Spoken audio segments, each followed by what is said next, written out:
대장동 개발 특혜 의혹의 핵심 인물 김만배 씨와 남욱 변호사가 동시에 구속됐습니다. 성남도시개발공사가 손해를 봤다는 배임 혐의와 관련해서 윗선이나 정관계 로비에 대한 검찰 수사도 탄력을 받을 것으로 보입니다. 검찰청에 취재기자 나가 있습니다. 김다영 기자.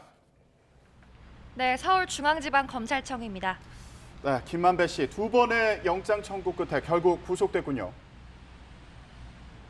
네, 법원은 오늘 새벽 대장동 의혹의 핵심 인물이자 화천대유 대주주인 김만배 씨에 대한 구속영장을 발부했습니다. 재판부는 김 씨의 혐의가 소명될 뿐 아니라 증거인멸의 염려가 있다고 영장 발부 사유를 설명했습니다.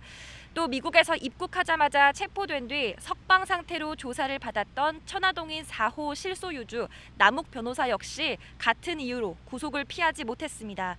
대장동 핵심 인물들이 구속된 건 지난달 3일 가장 먼저 구속된 유동규 전 성남도시개발공사 기획본부장에 이어 두 번째입니다. 김 씨와 남 변호사는 유 전 본부장과 공모해 공모 지침서 작성 등 화천대유 측에 유리하게 대장동 사업을 설계해서 공사에 최소 651억 원 상당의 손해를 끼친 혐의를 받습니다.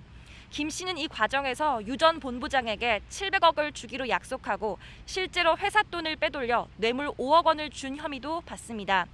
다만 공사에서 일하며 공모 지침서 작성과 사업자 선정에 깊이 관여한 배임 혐의의 공범 정민용 변호사는 도망이나 증거인멸 이유가 없다는 이유로 구속을 면했습니다.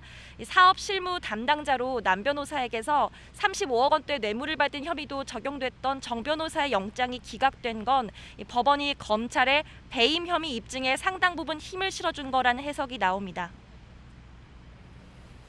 네, 이렇게 핵심 인물들의 신병을 확보한 만큼 이른바 윗선에 대한 수사에도 속도가 붙겠군요.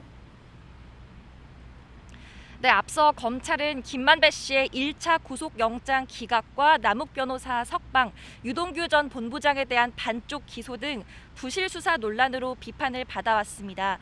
하지만 핵심 인물 구속과 함께 배임 혐의가 어느 정도 소명된 만큼 당시 성남시 결제 라인, 이른바 윗선 수사에 탄력이 붙을 걸로 보입니다. 앞서 검찰은 부동산 개발 비리 정도로 수사를 마무리하려는 이른바 꼬리 자르기 아니냐는 비판에 결론을 정해두고 수사하지 않는다며 반박하기도 했는데요. 당시 시장으로서 대장동 사업 결정권을 가졌던 이재명 민주당 대선 후보를 비롯한 성남시 관계자의 개입 여부를 가리는 게 핵심입니다. 또 사업 인허가 과정과 함께 황무성 공사 초대 사장이 물러날 당시 성남시 차원의 압박이 있었는지도 수사 대상입니다. 350억 로비설이나 50억 클럽 등 정관계 로비 의혹 수사도 변곡점을 맞게 됐습니다. 이른바 정영학 녹취록에는 김 씨가 최윤길 전 성남시 의회 의장 몫으로 30억 원, 로비 자금 실탄으로 350억을 준비했다는 등의 내용이 담긴 것으로도 전해졌는데요. 검찰도 녹취록과 대질 조사 등을 통해 김 씨와 남 변호사가 금품 로비를 주도했다고 보고 영장 청구서에 김 씨가 대장동 사업 총괄과 로비를, 남 변호사가 대출 자금 조달 역할을 했다고 적시했습니다.